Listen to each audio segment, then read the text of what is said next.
Bismillahirrahmanirrahim. Donc, dans le cadre du renforcement de l'enseignement des sciences de la vie et de la terre au niveau des lycées marocains bac international, je continue donc mes cours de renforcement dans l'une unité qui intéresse bien sûr les options PC, sciences maths et SVT aussi. C'est le transfert de l'information génétique par reproduction sexuée, les lois statistiques mendéliennes chez les diploïdes. D'accord, donc on va commencer par la première partie qui est le transfert de l'information génétique par reproduction sexuelle, c'est-à-dire comment se fait ce transfert de l'information génétique. Mais avant de commencer, donc on va faire un petit rappel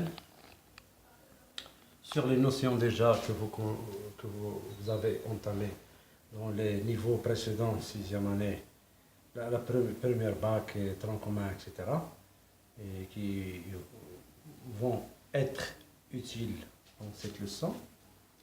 Donc, c'est quoi la reproduction sexuée? La reproduction sexuée est caractérisée par l'union de deux cellules sexuelles, c'est-à-dire un gamète mâle et un gamète femelle.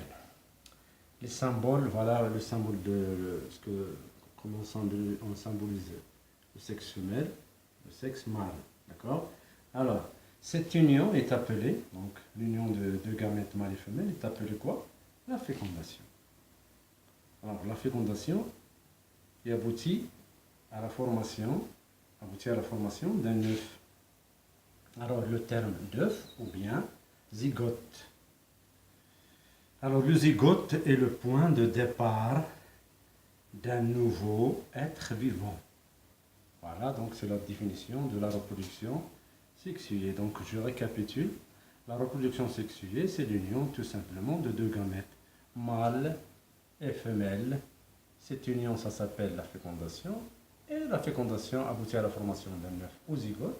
Le zygote est le point de départ d'un nouveau être vivant. Vous avez vu autant comment aussi la reproduction asexuée. Alors, la reproduction asexuée s'effectue tout simplement par division simple. Ça, chez les bactéries, l'amibe, etc., des exemples. Ou par bourgeonnement, comme chez la levure, les protozoaires, etc. D'accord? Ou bien, la reproduction asexuée aussi s'effectue par multiplication végétative. Vous avez vu le bouturage au niveau du tronc commun, etc., les techniques de multiplication végétative. Bien sûr, vous avez vu aussi la mitose, d'accord? Vous avez vu aussi, surtout pour les sciences maths, première bac, mathématiques, chaque cellule animale est caractérisée par un nombre constant de chromosomes. Voilà. Le terme de chromosome, durant toute la vie. Exemple, l'homme par exemple, nous, 2n égale à 46, c'est-à-dire 23 paires de chromosomes qu'on a vu lorsqu'on a étudié le karyotype, la notion du karyotype. Donc révisez cette notion s'il vous plaît.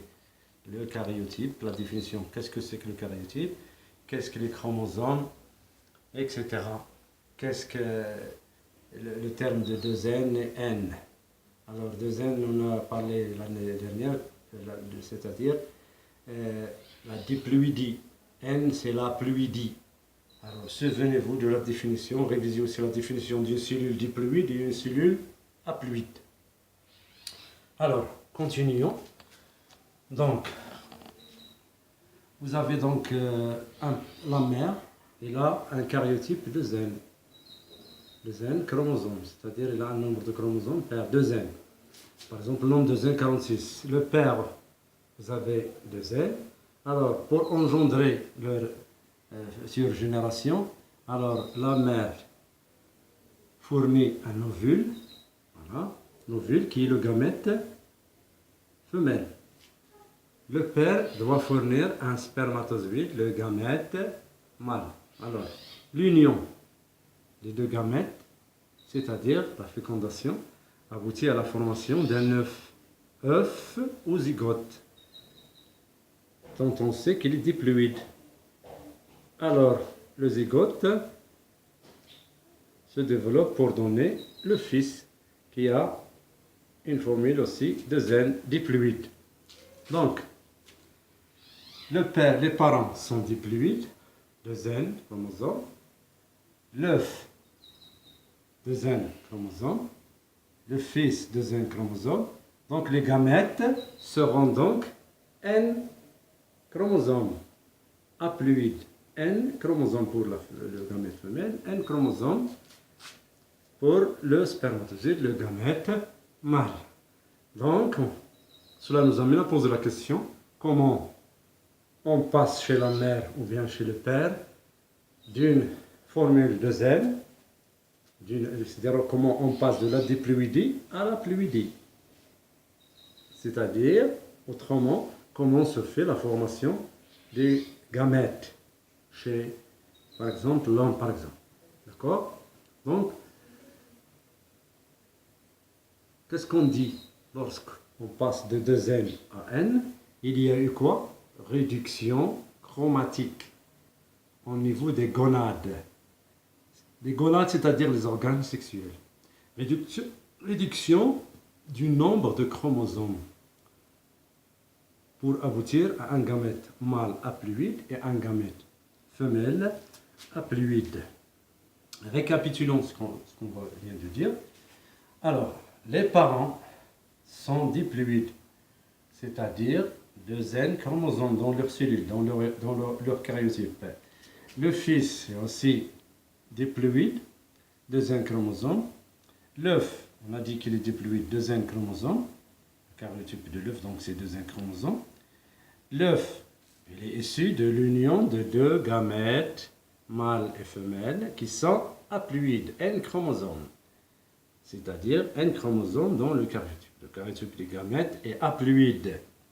D'accord? Donc, qu'est-ce qu'on peut dire? Qu'est-ce qu'on peut déduire? Donc, la déduction, les gamètes mâles et femelles se forment à partir de cellules spécifiques existant au niveau des glandes sexuelles. Les glandes sexuelles, c'est-à-dire les testicules et les ovaires. Les testicules pour l'homme et les ovaires pour la femme. Et au cours de leur formation, il se produit quoi? Il se produit quoi? Une réduction par moitié du nombre de chromosomes. Cette réduction chromatique se déroule grâce à quoi? À un phénomène biologique appelé méiose. La méiose. Je récapitule. La méiose, c'est un phénomène biologique au cours duquel se fait une réduction chromatique pour aboutir à la formation des gamètes mâles et du gamète femelle. Et la méiose, voilà, la méiose caractérise la formation des gamètes ou des spores ou des grains de pollen. Donc merci de votre attention et la vidéo prochaine, Inch'Allah, on va entamer les phénomènes de la méiose. À bientôt.